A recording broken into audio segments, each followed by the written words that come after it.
ചുഴലിക്കാറ്റ് എന്തായാലും അതിതീവ്ര ന്യൂനമർദ്ദമായി മാറിയിട്ടുണ്ട്. പുതുച്ചേരി വിഴുപുരത്തും അസാധാരണമായിട്ടുള്ള സാഹചര്യമാണ്. രണ്ടിടത്തും കഴിഞ്ഞ 24 മണിക്കൂറിൽ പെയ്തത് 50 സെന്റിമീറ്റർ മഴയാണ്. പുതുച്ചേരിയിൽ കൂടുതൽ ആളുകളെ ദുരിതാശ്വാസ ക്യാമ്പിലേക്ക് മാറ്റിയിരിക്കുന്നു.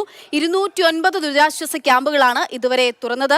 രക്ഷാപ്രവർത്തനത്തിന് സൈന്യവും രംഗത്തുണ്ട്. KB ശ്രീധരൻ വിവരങ്ങൾ നൽകും. ശ്രീധരൻ, ഇപ്പോൾ എവിടെയൊക്കെ ഏതൊക്കെ ജില്ലകളിൽ ഏതൊക്കെ പ്രദേശങ്ങളിലാണ് ഈ ശക്തമായിട്ടുള്ള മഴയും കാറ്റുമൊക്കെ അനുഭവപ്പെടുന്നത്? എവിടങ്ങളിലൊക്കെയാണ് വെള്ളക്കെട്ടുള്ളത്? ഇനിയും ക്യാമ്പുകൾ തുറക്കേണ്ടത് സാഹചര്യമുണ്ടോ?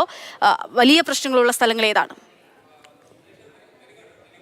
നിലവിൽ വിഴുപ്പുരത്തിന് സമീപത്ത് നിന്ന് കുറച്ച് പടിഞ്ഞാറോട്ട് ഈ അതിതീവ്ര ന്യൂനമർദ്ദം മാറി തുടങ്ങിയിട്ടുണ്ട്.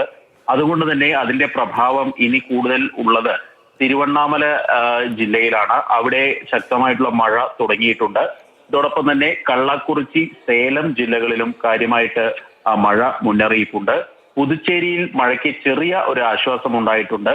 നേരത്തെ 10 മണിക്കൂറിലധികം ഈ വിഴുപ്പുരത്തിന് സമീപം തന്നെയായിരുന്നു അതിതീവ്ര ന്യൂനമർദ്ദം നിലകൊണ്ടിരുന്നത്. അതുകൊണ്ട് തന്നെയാണ് ആ പ്രദേശത്ത് ശക്തമായ മഴ പെയ്തത്.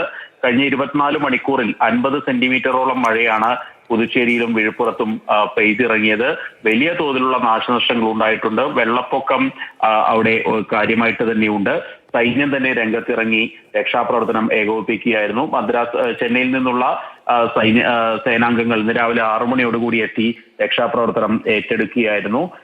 അതുപോലെ തന്നെ ഇന്നലെ രാത്രി മുതൽ തന്നെ ആളുകളെ താഴ്ന്ന പ്രദേശങ്ങളിൽ നിന്നൊക്കെ മാറ്റി പാർപ്പിക്കുന്ന സ്ഥിതിയൊക്കെ ഉണ്ടായിരുന്നു. അതിന്റെ ഭാഗമായി 209 ക്യാമ്പുകളും തുറന്നിട്ടുണ്ട്.